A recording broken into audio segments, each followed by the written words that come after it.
Pukul 13 waktu Indonesia Barat.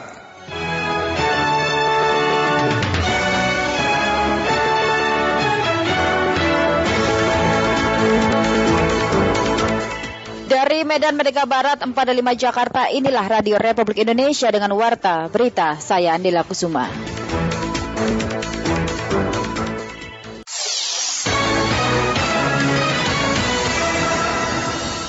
Terima kasih Anda masih mendengarkan Warta Berita Produksi Pusat Pemberitaan Radio Republik Indonesia. Pendengar, para penyintas COVID-19 meminta masyarakat untuk sadar akan pentingnya protokol kesehatan.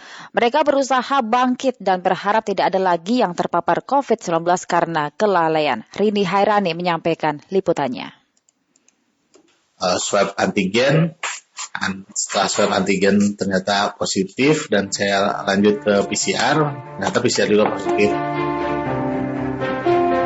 Sabtu jam 11 malam itu hasilnya keluar dan itu positif.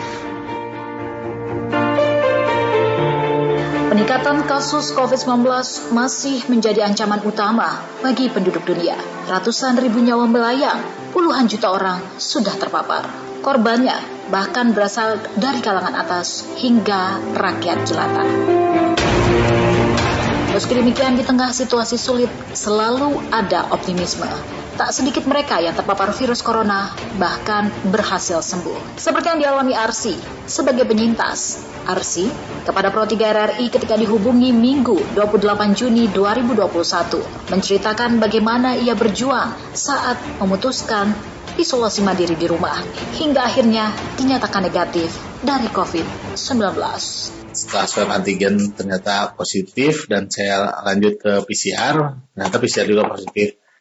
Dokter menyarankan untuk mencari rumah sakit rujukan, tapi saya saat itu karena takut perawatannya kurang optimal, saya memutuskan untuk isolasi mandiri di rumah.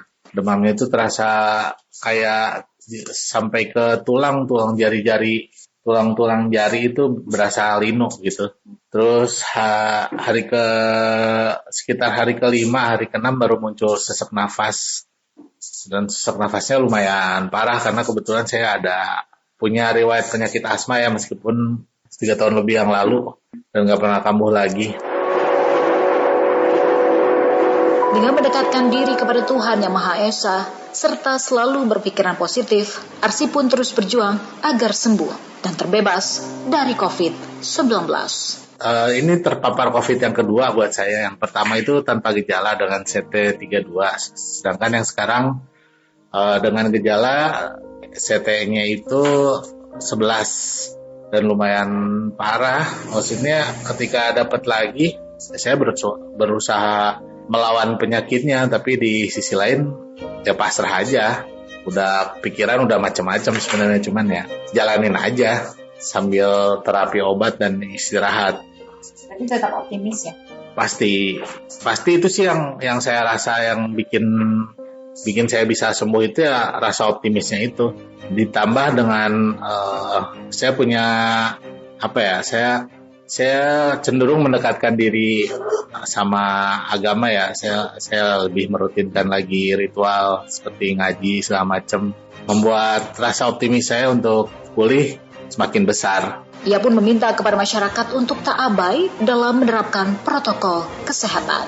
Lebih resik aja gaya hidup sehatnya lebih dijaga. Terus protokol kesehatan yang dianjurkan oleh pemerintah itu bukan bercandaan dan bukan buat siapa-siapa, tapi buat diri kita sendiri. Coba lebih disiplin lagi. Mau ada pandemi atau nggak ada pandemi, kita harus tetap menjaga hidup sehat karena kesehatan itu kan mahal. Optimisme juga disampaikan Okta, penyintas yang memilih melakukan isolasi mandiri di Wisma Atlet. Okta pun bahkan sempat mengalami kesulitan saat mendapatkan rujukan lantaran kondisi Wisma Atlet yang masih penuh. Terus akhirnya lapor gini, tadinya nggak dikasih, minta rujukan karena menurut mereka saturasiku masih bagus waktu itu. Terus abis itu masih belum dirujuk sampai hari apa ya?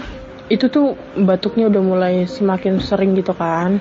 Meski demikian, Okta terus menanamkan sikap optimisme agar dapat sembuh dari COVID-19. Ia meminta masyarakat untuk terus tak abai dan disiplin, serta menjadikan protokol kesehatan sebagai kesadaran dalam diri sendiri. Udah paling penting pokoknya pakai masker. Dan tolong jangan ada yang namanya nggak enakan. Kayak kalau misalnya ketemu orang, nggak enak pakai masker gitu kan. Udahlah nggak usah ada rasa bener nggak enakan. Kayak emangnya kalau misalnya kalian sakit mereka mau tanggung jawab? Kan enggak. Pandemi COVID-19 ini belum usai. Bukan hanya tugas pemerintah dalam mengatasi pandemi ini, namun juga dibutuhkan partisipasi serta kesadaran kita sebagai masyarakat untuk bersama berjuang dalam memutus mata rantai penyebaran COVID-19. Pukul 13 waktu Indonesia.